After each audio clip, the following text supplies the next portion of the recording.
This presentation will overview the topic of English language learners.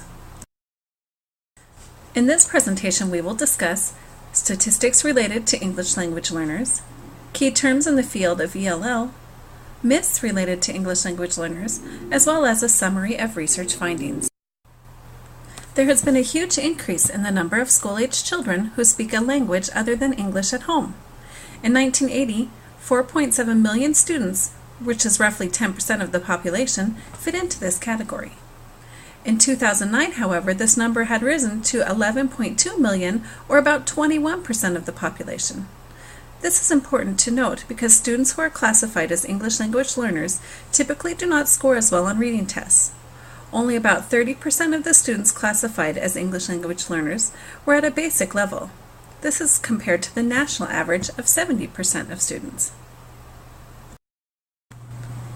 When we look at the population of English language learners, 57% of adolescent ELL students were born in the United States, while 43% of adolescent ELL students were born elsewhere.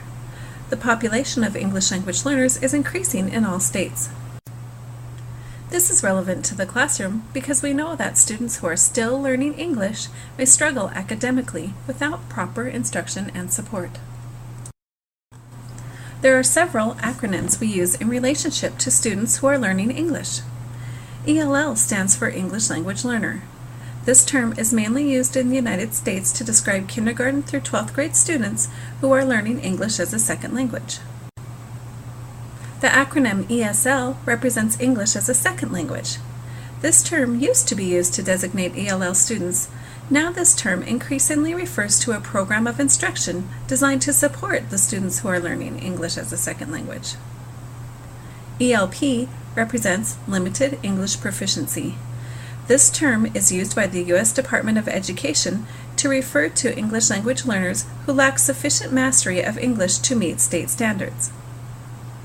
SEI stands for Sheltered English Instruction or Sheltered English Immersion, as an instructional strategy that is used by many schools to improve content delivery for students who are learning English. And finally, BLE stands for Bilingual Education, or instruction which occurs in multiple languages. There are several myths that surround learning English as a second language.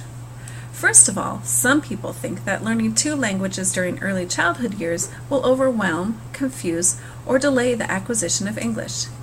This, however, is quite false.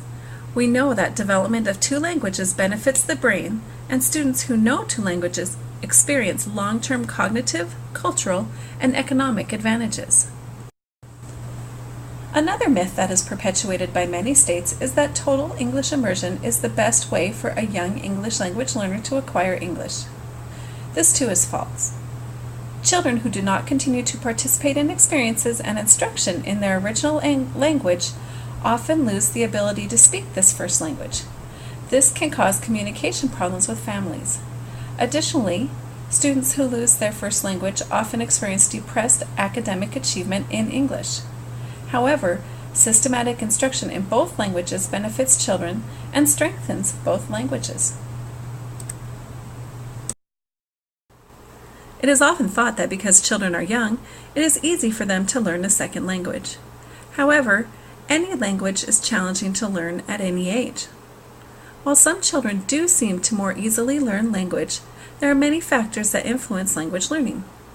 Some factors include the child's acculturation, personality, cognition, support at school, family support, as well as a variety of other factors. All children learn language at a different pace. Another misconception arises when we assume that because a student is able to speak English fluently, he or she has mastered the language. However, this is often not the case. Oral language is only one component of instruction. In order to know if students are fluent in English, assessments must be conducted in language as well as in academic areas. Sometimes fear can arise from native English-speaking parents that their child will experience academic and language delays if that child is enrolled in a dual language program. However, we know this is not the case.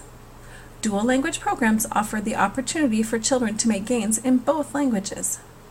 These programs additionally offer a program that closes the achievement gap without affecting non-ELL students. Research shows that all students benefit from this type of instruction. Our job as teachers is to teach all children and help them to reach their full potential as a learner. We know that research shows us that all young children are capable of learning 2 languages.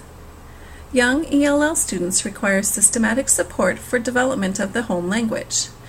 We know that loss of the home language can have potential negative long-term consequences for children, but we also know that teachers can have an impact. Teachers can adopt strategies in the classroom to help support children in both languages. We know that total English immersion programs do not have evidence to support improved learning outcome for students who are English language learners. We also know that dual language programs are an effective approach. Most importantly, we must remember that the period from 3 to 8 years of age is critical for language development. Our efforts to support language development must be focused during this time to increase the long-term benefits for all of our learners.